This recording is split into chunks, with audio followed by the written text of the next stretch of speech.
जुल्फ़िकार अली भुट्टो फांसी केस में सदारती रेफरेंस 11 साल के बाद समाअत के लिए मुकर्रर। चीफ जस्टिस काजी फाइज ईसा की सरबराही में 9 रुकनी लार्जर बेंच 12 दिसंबर को समाअत करेगा। Justice Sardar Tariq Masood, justice Mansoor Ali Shah, justice Yahya Afridi bench का हिस्सा। Justice Aminuddin, justice Jamal Khan Mandokhel, justice Muhammad Ali Mazhar भी शामिल। जस्टिस सैयद हसन अजहर रिजवी और जस्टिस मुसरत हिलाली भी लार्जर बेंच में शामिल होंगी। साबिक सदर आसिफ जरदारी ने अप्रैल 2011 में सदारती रेफरेंस सुप्रीम कोर्ट में दायर किया था। रेफरेंस पर सुप्रीम कोर्ट में अब तक 6 समाअतें हो चुकी। पहली समाअत 2 जनवरी 2012, आखिरी समाअत 12 नवंबर 2012 को हुई थी। पहली 5 समाअतें साबिक चीफ जस्टिस इफ्तिखार चौधरी की सरबराही में 11 रुकनी लार्जर बेंच ने की। सदारती रेफरेंस पर आखिरी समाअत 9 रुकनी लार्जर बेंच ने की थी।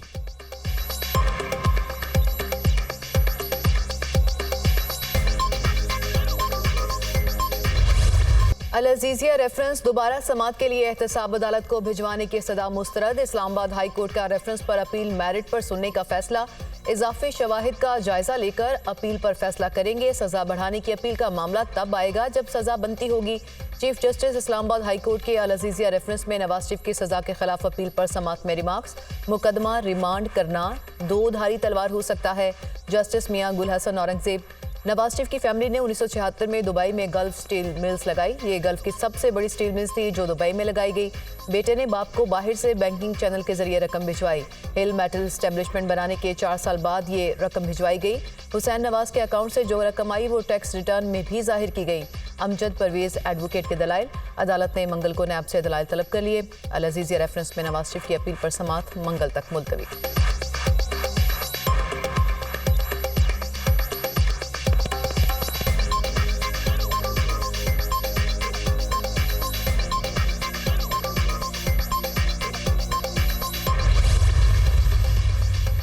साबिक चेयरमैन पीटीआई ने 5 साल के लिए नाअहली को चैलेंज कर दिया। लाहौर हाई कोर्ट में दरखास्त दायर। 5 बरस की नाअहली को कलअदम करार देने की अपील। इलेक्शन कमीशन ने इंतखाबात से बाहर करने के लिए जल्दबाजी में गैर कानूनी इकदाम किया। दरखास्त में मौक़िफ़, पेटिशन पर हतमी फैसले तक नाअहली का नोटिफिकेशन मुअत्तल करने की इस्तदा। बानी पीटीआई की 5 साला नाअहली के खिलाफ अपील समाअत के लिए मुकर्रर। जस्टिस शुजात अली खान कल समाअत करेंगे।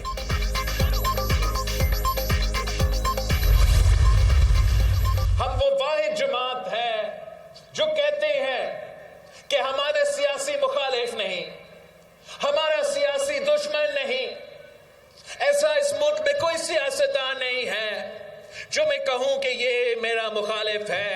पाकिस्तान पीपल्स पार्टी का मुकाबला इस गुर्बत, इस बेरोजगारी और इस महंगाई से है। हमें गालम गलोच की सियासत नहीं आता, हमें टिकटॉक की सियासत नहीं आता, और हाँ, हमें गेट नंबर 4 की सियासत नहीं आता। हमें टिकटॉक, गालम गलोच और गेट नंबर 4 वाली सियासत नहीं आती। किसी और से नहीं, अवाम से मदद मांगता हूँ। मुल्क में तकसीम की सियासत अरूज पर है। हमारा कोई सियासी मुखालिफ या दुश्मन नहीं। पुराने सियासतदान आज भी अना और पुरानी सियासत कर रहे हैं। नफरत, तकसीम और इंतकाम की सियासत को दफन करना है।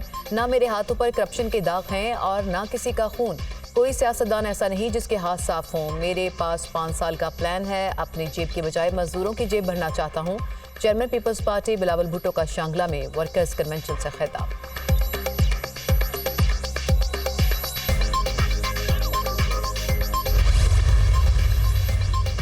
मुख्तलिफ साबिक अरकान असम्बली और सियासी शख्सियात की मुस्लिम लीग नून में शमूलियत का ऐलान। शहबाज शरीफ से मुलाकात में लीगी क़यादत पर एतमाद का इज़हार।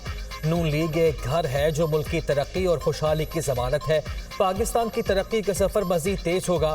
पाकिस्तान को माशी तौर पर पैरों पर खड़ा करने की जदोजहद सब मिलकर करेंगे। मुल्क को दरपेश बहरानों का मुकाबला इत्तेहाद, इत्तफाक और सियासी ताउन से करना होगा। शहबाज शरीफ की गुफ्तगू। लीगी क़यादत ने मुल्क की तरक्की खुशहाली के लिए हमेशा खुलूस से काम किया। साबिक अरकान असम्बली का इज़हार ख्याल।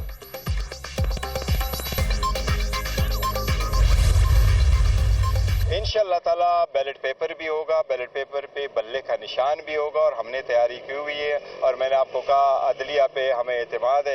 इंशाअल्लाह ताला अगर कोई ऐसी कोशिश लास्ट मोमेंट में कर भी ली तो हमें अदलिया से एतमाद है और अदलिया पे पूरा यकीन है कि वो डेमोक्रेसी को डिरेल नहीं करने देगी और लोगों के मंशे के खिलाफ नहीं जाएगी। उम्मीद है इंशाअल्लाह ताला बल्ला भी होगा, बेट भी होगा और बल्ला हमारा ही होगा इंशाअल्लाह ताला। अदलिया पर एतमाद है, उम्मीद है कि अदलिया हमें भी रिलीफ देगी। पार्टी मुश्किल मरहले से गुजर रही है। साबिक पीटीआई चेयरमैन जिसको कहेंगे उसी को टिकट मिलेगा। बानी पीटीआई ने मिसाल कायम की और वर्कर को पार्टी सौंप दी। यहाँ कोई भतीजे और दामाद को पार्टी नहीं देता। Chairman PTI barrister Gohar Ali Khan के डियाला जेल के बाहर मीडिया टॉक। साबिक चेयरमैन पीटीआई ने कहा कि सुप्रीम कोर्ट के अहकामात की पाबंदी होनी चाहिए। इलेक्शन कमीशन के पास 7 दिन हैं, वो बल्ले का इंतखाबी निशान अलॉट कर देंगे। इलेक्शन शेड्यूल से पहले उम्मीदवारों का ऐलान कर दिया जाएगा। बैरिस्टर अली जफर की गुफ्तगू।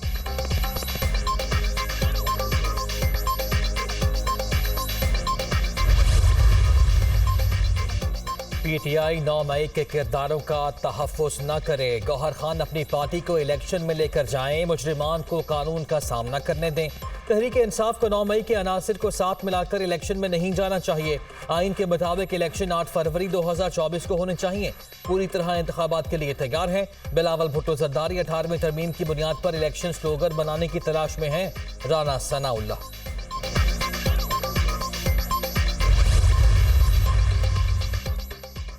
साबिक जज इस्लामाबाद हाई कोर्ट शौकत सदीकी का केस 14 दिसंबर को समाअत के लिए मुकर्रर। चीफ जस्टिस पाकिस्तान के सरबराही में 5 रुकनी लार्जर बेंच समाअत करेगा। Justice Aminuddin Khan, justice Jamal Khan Mandokhel bench में शामिल। जस्टिस हसन अजहर रिजवी और जस्टिस इरफान सादत खान भी बेंच का हिस्सा होंगे। आज हम $30 बिलियन की एक्सपोर्ट है, तो सारी की सारी डायरेक्शन ये है कि हमने 30 बिलियन से $100 बिलियन कैसे, तो हर दोनों मेरे जो टारगेट्स हैं वो 3 गुना है।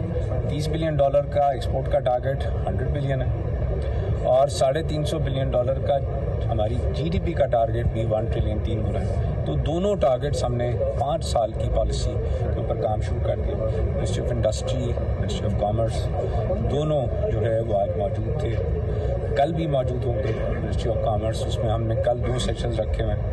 एक नॉन टेक्सटाइल एक्सपोर्टर्स जिसमें तमाम सेगमेंट्स हैं। आप हैरान होंगे कि पूरा पाकिस्तान मिलके 25 करोड़, टेक्सटाइल के अलावा सिर्फ $5 बिलियन। गौहर एजाज मुल्की बरामदात को $100 और जीडीपी को 1000 अरब डॉलर तक ले जाने के लिए पुरज़्म। हुकूमत मुल्की बरामदात में रुकावटों को दूर करने के लिए फौरी एक्शन ले। मुस्तकबिल में पाकिस्तान इस्लामी दुनिया की सबसे मजबूत मईशत होगी। निजी शोबा मुल्की मईशत का अहम हिस्सा और तरक्की की रीढ़ की हड्डी है। 3 माह पहले सोच रहे थे कि डॉलर 500 पर चला जाएगा। हुकूमत कारोबार नहीं करना चाहती बल्कि आपको सहूलियात देना चाहती है। निगरान विफाकी वज़ीर सनअत व पैदावार गौहर एजाज का सनअतकारों से खिताब। गौहर एजाज की ज़ेर सदारत इंडस्ट्रियल एडवाइजरी काउंसिल का इफ्तिताही इजलास। फार्मास्यूटिकल कंपनीज की जानिब से ब्रीफिंग दी गई। एडवाइजरी काउंसिल पाकिस्तान के मारूफ सनअती ग्रुप्स के नामवर सरबराहों पर मुश्तमिल इजलास में सनअती शोबे को दरपेश चैलेंजेस के हल के लिए अमली तजावीज़ पेश की गई।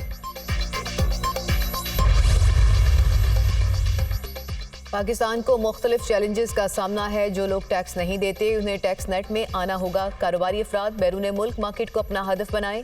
ऐसे इकदाम करें जिससे आइंदा हुकूमतों के लिए आसानियां हों। समत की दुरुस्तगी से शानदार कामयाबियां हासिल की जा सकती हैं।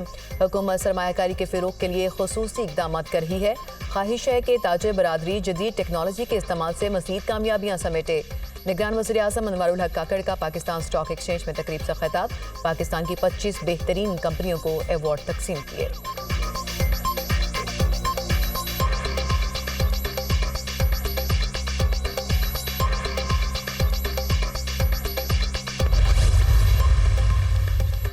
हुकूमती पॉलिसी से मईशत चल पड़ी। पाकिस्तान स्टॉक मार्केट में जबरदस्त तेजी का रुझान।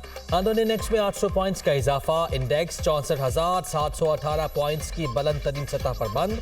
इंटरबैंक में डॉलर 2 पैसे सस्ता $284.12 का हो गया। ओपन मार्केट में डॉलर $285 पर मुस्तहकम।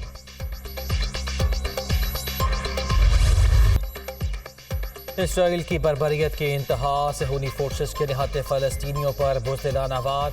इसराइली फौज की मस्जिद अल-उदा और उस्मान बिन काशगर मस्जिद पर शदीद बमबारी, रफाह और जबालिया पनागज़ीन कैंप पर भी गोले बरसा दिए। गुज़िश्ता 24 घंटों में 350 से ज़ायद फ़लस्तीनी शहीद हो चुके, सैकड़ों जख्मी हुए।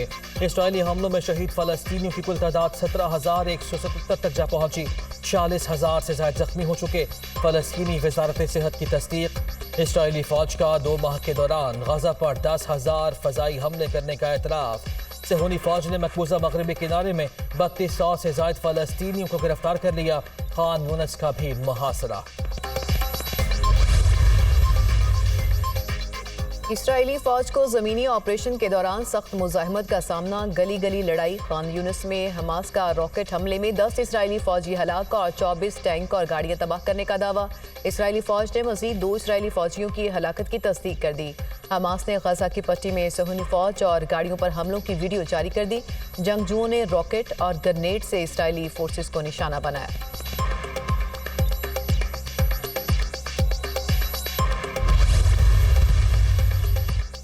गज़ा में फौजी ऑपरेशन के दौरान अल-क़स्साम ब्रिगेड के कम अज़ कम आधे रहनुमा मार दिए गए। हमास की अस्करी सलाहियत कम हो गई। तर्जुमान इसराइली हुकूमत एलन लेवी का दावा, इसराइली फौज हमास रहनुमा याहिया सिनवार की रिहाइश तक पहुंच गई, जल्द ढूंढ लिया जाएगा। नेतन्याहू का वीडियो पैगाम, इसराइल फौज ने हमास के ज़ेरे इस्तेमाल सुरंगों में पानी छोड़ दिया। वाटर पंप से सुरंगों के 300 मील पर फैले नेटवर्क को समंदरी पानी से भरने का प्लान।